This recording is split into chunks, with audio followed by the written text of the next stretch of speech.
오늘 우리에게 주신 하나님의 말씀은 에베소서 4장 13절에서 15절 말씀입니다. 우리가 다 하나님의 아들을 믿는 것과 아는 일에 하나가 되어 온전한 사람을 이루어 그리스도의 장성한 분량이 충만한 데까지 이르리니 이는 우리가 이제부터 어린아이가 되지 아니하며 사람의 속임수와 간사한 유혹에 빠져 온갖 교훈의 풍조에 밀려 유동하지 않게 하려 함이라. 오직 사랑 안에서 참된 것을 하여 범사에 그에게까지 자랄지라. 그는 머리니 곧 그리스도라. 오늘 이 말씀에 많은 은혜 받으시기 바랍니다. 저는 오늘 여러분들에게 조금 넓은 주제를 짧은 시간에 다루기 때문에 제가 강의하는 스타일로 여러분에게 제가 갖고 있는 생각들을 좀 전하려고 합니다. 이것은 이제 주제로 보면 과학과 신앙과의 문제인데 특별히 70년대, 80년대 이후에 이제 중고등학교에서 과학을 열심히 공부하고 또 과학지능의 세대를 살아온 세대들에게는 신앙을 유지하는 데 굉장히 큰 걸림돌이 되었습니다. 제 친구 중에 실제로 많은 좋은 믿음의 가정에서 자라나고 열심히 있던 제 친구들이 고등학교 때 대학교 때 소위 진화 창조 논쟁으로 인해서 교회에 흥미를 잃거나 하나님에 대해서 불신앙을 가지거나 교회로부터 떠나는 일들이 있게 되었습니다. 제가 이 과학과 신앙의 갈등으로부터 여러 가지 힘을 얻게 되었는데 그 중에 제가 갈등을 끝내게 했던 것은 성경의 한 구절이었습니다. 마가복음 1장 14절 15절. 복음이란 무엇인가?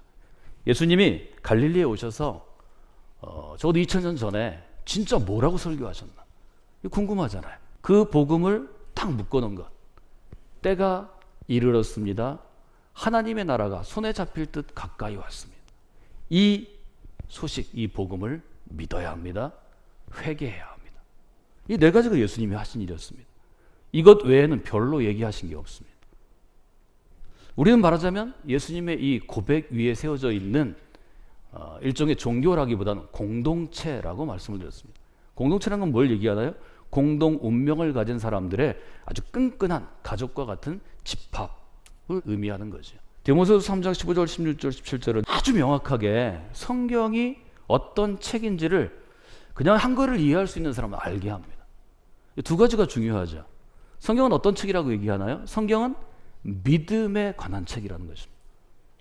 성경은 뭐 지구의 나이가 얼마 됐는지, 뭐 이 비바람이 어떻게 형성이 되는지 이런 건 관심이 없습니다. 인간이 몇 살까지 살 수 있는지 이것도 심지어 관심이 없습니다. 성경은 오로지 한 사람의 인간이 어떻게 믿음을 가질 수 있는가, 여기에 관심이 있습니다. 그것을 목적으로 쓰여진 책입니다. 근데 이 믿음은 대상이 있기 때문에 믿음의 대상이 누군가 하면 바로 예수 그리스도입니다. 그러니까 성경은 믿음에 관한 책인데 어떤 믿음인가 하면 예수 그리스도에 관한 책입니다. 좀 더 바꿔 얘기하면 저는 이렇게 표현하는데 성경은 믿음으로 읽는 책입니다. 성경은 어떤 사람의 지성으로 읽는 책이 아닙니다.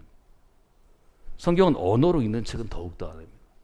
성경은 믿음을 가지고 예수 그리스도에 대한 믿음을 가지고 눈을 딱 감고 성경의 바닷속으로 뛰어들 때 말하기 시작합니다. 이것이 굉장히 중요한 성경을 여는 열쇠입니다. 믿음으로 고백하는 책은 어떤 결과를 가져오나요? 성경의 두 번째죠. 성경은 어떤 영혼이든 뭐 부족하고 연약한 사람들을 구원에 이르게 하는 책입니다. 이때만 성경이 굉장한 효력이 있습니다. 믿음으로 읽어서 구원에 이르게 하는 책.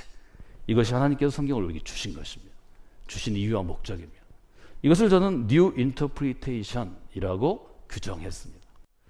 그러니까 우리가 믿음의 뭐 제가 예로 들었던 어떤 과학과 신앙의 문제 혹은 창조 진화의 문제로 갈등 가운데 있을 때 이 갈등을 우리가 슬기롭고 지혜롭게 잘 이겨내면 혹은 그 과정을 견디어내면 노력하면 열심을 가지고 나아가면 어떤 것을 갖게 되냐면 아주 분명한 신앙에 대한 성경에 대한 새로운 해석의 자리를 가져옵니다. 이게 New Interpretation입니다.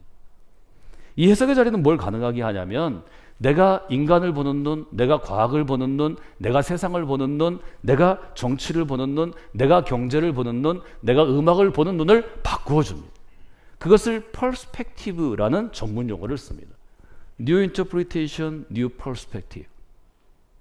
이것이 우리로 하여금 그리스도인 되게 한다는 것입니다. 복음은 결국 한 사람을 변화시키는 것입니다.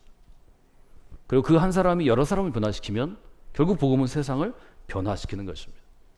그리스도에 대한 우리에게 중요한 것은 무엇인가 하면 에베소서 1장 13절 14절의 말씀처럼 실제로 그 복음을 들은 다음에 믿을 수 있는가, 그리고 믿고 받아들이는가의 문제입니다. 복음을 듣고 믿고 받아들이는 것입니다. 이게 쉽지 않다고 제가 말씀을 드렸습니다. 할 수 있으면 여러분의 자녀가 10대일 때 20대일 때 복음을 수없이 들어서 이것들을 받아들이고자 하는 마음의 변화를 가져야 합니다. 그럼 하나님은 반드시 믿을 수 있도록 믿음을 주십니다. 듣고 믿어야 되는 것인데 이 일을 위해서 제가 눈을 딱 감고, 말하자면 성경이 말을 걸어올 때까지, 이 복음이 믿어질 때까지 성경을 좀 파고드는 사람, 혹은 성경과 함께하는 사람이 되라고 제가 여러분에게 권유했죠. 성경이 말을 걸어오면 왜 복음이 그냥 듣던 것에서 믿어지고 성령이 인치심, 성령이 도장을 편지에 찍는 것처럼 내 마음에 확신이 드는가? 새로운 삶이 시작되기 때문입니다. 적어도 여러 분야의 새로운 삶이 시작되는데 이것도 여러분들이 기억하시는 게 좋습니다. 성경이 말을 걸어오면 내가 복음을 믿는 사람이 되면 어떤 변화가 있을까요? 첫 번째, 관계가 변화됩니다. 새로운 관계가 형성됩니다. 그전에는 하나님이 멀리 있거나 두려운 대상이거나 나랑 상관없는 대상이었는데 이때부터는 나랑 가까운 사람이 되는데 아버지와 같은 사람이 됩니다. 요한일서 1장은 이것을 이렇게 얘기했죠. 우리가 보고 들은 것을 너에게 전하는데 이것을 전하는 것은 너희로 우리와 사귐이 있게 하려 함이라. 말하자면 새로운 관계는 어떤 관계냐면 하나님과 사귐이 있는 관계가 된다는 것입니다. 사귄다는 것은 어떤 때 표현하나요? 호감이 있고 좋아할 때 표현하는 것입니다. 사귀는 것은 그 대상에 호감이 있는 것이고 무엇보다 요한일서 3장 4절에 있는 것처럼 우리의 기쁨이 충만케 함이라. 좋은 사귐은 기쁨을 주게 됩니다. 맞아, 우리가 믿음 안에 있으면 새로운 관계가 시작되는 것입니다. 두 번째로 어떤 일이 생기나요? 새로운 가치를 깨닫게 됩니다. 이때 가치는 우선순위로 바꿀 수도 있고 인생에 살아가는 목적으로 바꿀 수도 있습니다. 하나님과 새로운 관계가 시작되면 그전에는 먹든지 마시든지 다 내가 먹고 싶은 걸 먹고 내가 마시고 싶은 것을 마시고 그래야 내가 행복했어요. 어느 순간부터 이거는 내가 먹고 싶은 게 아닌데, 이거는 내가 마시고 싶은 게 아닌데 이 일을 함으로 하나님이 기뻐하시면 내가 그 일을 하게 돼요. 그 전까지는 내가 먹고 싶은 걸 먹어야 행복하고 내가 갖고 싶은 걸 가져야 행복하고 내가 마시고 싶은 걸 가져야 먹어야 마셔야 그래야 행복했는데 어느 날 하나님이 기뻐하시는 것, 하나님이 원하시는 것을 할 때 내가 행복해져요. 이것이 가치가 바뀌는 것입니다. 바울은 이것을 표현하기 위해서 이렇게 했죠. 여러분 무엇을 먹든지 무엇을 마시든지 어떤 일을 하든지 하나님의 영광을 위해서 하십시오. 이건 무슨 얘기인가요? 하나님이 기뻐하시는 일, 하나님이 좋아하시는 일, 하나님이 권장하는 일을 하라는 거죠. 이 새로운 가치의 시작입니다. 여러분 새로운 관계 가운데 반드시 관계의 시작을 맛보셔야 합니다. 새로운 가치의 변화가 있어야 합니다. 그러고 나면 어떤 생각이 시작되나요? 내 꿈이 달라져요. 내가 인생을 살아가는 이유가 달라져요. 이상한 꿈을 꿔요. 그전에는 내가 원하는 사람이 대통령이 되거나 내가 원하는 사람이 시장이 되거나 내가 원하는 사람이 수상이 되거나 내가 원하는 사람이 기업의 CEO가 되거나 직장의 상사가 돼서 사람이 다스리는 나라에 사는 게 내 꿈이었는데 갑자기 꿈이 바뀌어요. 하나님이 다스리는 나라가 이 땅에 실제로 세워지는 걸 보고 싶어져요. 이것이 새로운 나라의 시작, 새로운 관점의 시작입니다. 예수님이 이걸 뭐라고 표현했죠? 너희는 먼저 그의 나라와 그의 의를 구하라. 그 다음에 너에게 필요한 모든 것들이 너에게 주어질 것이다. 이것이 예수님이 실제로 제자들에게 말씀하시는 거예요. 그 나라를 어떻게 이룰까요? 제자들이 물어보죠. 예수님께서는 이렇게 말씀하셔요. 내가 새로운 계명을 너에게 준다. 서로 사랑해라. 내가 너희를 사랑한 것처럼 너희가 사랑하면 된다. 요한복음 14장 34절의 말씀입니다. 새로운 관계가 시작되고 새로운 가치가 시작되고 새로운 나라가 시작되면 새로운 공동체가 시작됩니다. 교회가 시작됩니다. 말하자면 성경이 우리에게 말을 걸어와서 우리가 뉴 인터프리테이션, 성경과 세상과 인간을 보는 새로운 해석의 관점이 형성되고 뉴 퍼스펙티브, 이것들을 이해하고 받아들이는 일종의 시스템, 새로운 퍼스펙티브가 시작되면 이런 놀라운 역사가 우리 가운데 있게 된다는 것입니다. 여러분이 이 역사를 체험하신 분들이 되시기를 주님의 이름으로 부탁을 드립니다. 여러분이 체험하셔야 여러분의 아이들에게도 제가 지금 설명한 것처럼 좀 목회자처럼 훈련받은 어떤 신학자처럼 얘기할 수는 없지만 여러분 나름대로 얘기해 줄 수 있습니다. 여러분, 제가 왜 이야기를 여러분에게 드리는가 하면 그리스도인이 제일 문제가 되는 것이 무엇인가 하면 계속해서 자라나야 되는데, 우리가 지금 함께 읽은 에베소 4장에서 얘기한 건 뭐죠? 여러분, 온전한 사람이 되도록 노력하십시오. 어린아이에 머물러 있지 마십시오. 범사의 모든 면에서 그에 이를 때까지, 그리스도에게 이를 때까지 자라나십시오. 제가 경험하는 교회 안의 모든 문제의 초점이 자라남이 멈출 때 있습니다. 계속해서 자라나는 것이 하나님 우리에게 주신 신앙의 원칙인데 이것이 딱 정체하면 부패합니다. 저는 이것을 오늘 머뭇머뭇 증후군이라고 여러분에게 말씀드렸습니다. 설교 제목이 머뭇머뭇 증후군이에요. 머뭇머뭇하면 정체한 것입니다. 이 뭘 얘기하는 건가요? 열왕기상 18장 21절에 보면 엘리야라는 아주 위대한 선지자가 등장하죠. 엘리야는 이스라엘 백성들이 그렇게 도전합니다. 너희가 언제까지 두 편의 사이에서 머뭇머뭇하려고 그러냐? 하나님이 진짜면 하나님 편에 서고 하나님이 가짜면 바알 편에 서라, 세상 편에 서라. 이거 뭐 머뭇거리고 있느냐? 결정을 해야지. 이것이 머뭇머뭇 증후군의 일종의 증상입니다. 그리스도인은 언제 괴로운가요? 하나님의 편에 서야 된다고 생각하면서 실제로는 세상 편에 설 때 괴로운 것입니다. 왔다 갔다 할 때 괴로운 것입니다. 이때 머뭇머뭇 증후군이 점점점 심해집니다. 하나님의 편에 서면 어떻게 되나요? 매일매일 자라나야 합니다. 매일매일 하나님께 가까이 가야 하나님 편에 서게 되는 것입니다. 이 계속해서 자라나는 것을 하지 않으면 인생하고 비슷한 경험을 하게 되죠. 마땅히 10대와 20대에 경험해야 될 것들을 그 시기에 경험해야 합니다. 그리스도인들도 우리의 자녀들이 혹은 여러분들이 10대, 20대에 마땅히 신앙의 질문을 통해서 갈등을 경험하고 갈등을 극복하는 과정에서 뉴 인터프리테이션, 성경을 보는 눈이 바뀌고 신앙을 보는 눈이 바뀌고 세상을 보는 눈이 바뀌어지지 않으면 나이 들어서 똑같이 머뭇머뭇하게 됩니다. 그래서 복학생형이 있죠. 20대는 고민하지 않고 있다가 40대 이후에 고민하는 그리스도인들이 있습니다. 유급생형도 있죠. 20대에 고민했는데 고민해서 탈락했어요.